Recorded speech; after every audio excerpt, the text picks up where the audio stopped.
சிம்ம ராசியில் பிறந்த உங்களுக்கு குரு பகவானுடைய பெயர்ச்சி எப்படி இருக்குன்னு பார்க்குறோம். இது வரைக்கும் பார்த்தீங்கன்னா குரு பகவான் உங்களுடைய லாபஸ்தானத்தில் 11ஆம் இடத்துல சஞ்சரிச்சிட்டு இருந்தவர் இப்போ கோச்சாரத்தில் உங்களுடைய ராசிக்கு 12ஆம் இடத்துக்கு வர்றார். அவர் 12ஆம் இடத்துக்கு வர்றது ஒரு நன்மை ஒரு தீமை கலந்து தான் இருக்குது. பட் அவருடைய பார்வையின் இடத்தில் பார்க்குற போது உங்களுடைய 4ஆம் இடத்தை பார்க்குறார், 6ஆம் இடத்தையும் 8ஆம் இடத்தையும் பார்க்குறார்.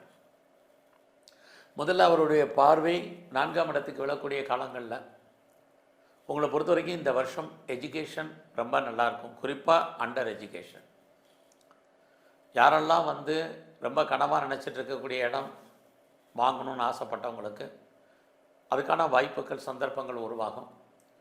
வீடு கட்டணும்னு ஆசைப்பட்டவங்களுக்கு அல்லது கட்டின வீடு வாங்கணும்னு நினைக்கிறவங்களுக்கு, வண்டி வாகனங்கள் வாங்கணும்னு ஆசைப்பட்டவங்க, நிறைய வீட்டு உபயோகப் பொருட்கள் வாங்கணும்னு நினைக்கிறவங்களுக்கு சோர்ஸஸ் நிறைய இருக்குது. இதெல்லாம் வாங்குறதுக்கு எனக்கு பண வசதி இல்லை, பொருளாதார சூழ்நிலை இல்லை அப்படின்னு யாரெல்லாம் ஃபீல் பண்ணுறீங்களோ நீங்கள் கேட்ட இடத்துல பணம் கிடைக்கும் அல்லது லோன் கிடைக்கும். இதெல்லாமே குரு பகவானுடைய பயிற்சி இருக்குது. குறிப்பாக இந்த பலன்கள் உங்களை பொறுத்த வரைக்கும் அக்டோபர் வரைக்கும் இருக்குது, 31ஆம் வரைக்கும். மறுபடியும் பிப்ரவரியிலேருந்து 2027 ஜூன் வரைக்கும் இது மாதிரியான பலன்கள் உங்களுக்கு உண்டு. யாரெல்லாம் அம்மாவுடைய அன்பு ஆதரவை எதிர்பார்க்குறீங்களோ கிடைக்கும். இந்த காலங்களில் நீங்கள் உற்பத்தி சார்ந்த துறையில் இருக்கீங்க அப்படின்னா உங்களோட ப்ரொடக்ஷனுக்கு தந்த சேல்ஸு ப்ராஃபிட்டு கண்டிப்பாக உங்களுக்கு இந்த காலங்களில் இருக்குது, லாபம் இருக்குது. அது இல்லாமல் பெரிய லெவலில் நீங்கள் மேனுஃபேக்சரிங் ஃபீல்டில் இருக்கிறீங்க அப்படிங்கிறவங்களுக்கும் நல்லா இருக்குது. குறிப்பாக விவசாயம் சார்ந்த துறையில் இருக்கிறவங்களுக்கு விவசாயம் லாபத்தையும் மகசூலையும் வருமானத்தையும் உங்களுக்கு கொடுக்கும்.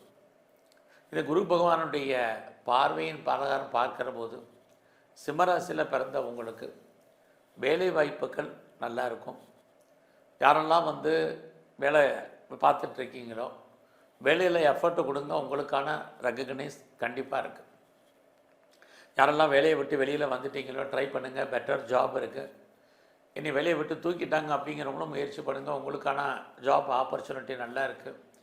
எனக்கு வயசாயிருச்சு இனிமேல் வேலை கிடைக்குமான்னு தெரில அப்படின்னு யாரெல்லாம் ஃபீல் பண்ணுறீங்களோ நீங்களும் முயற்சி பண்ணுங்கள். உங்களுடைய வயதுக்கும் அனுபவத்துக்கும் தகுந்த வேலை கண்டிப்பாக கிடைக்கும்.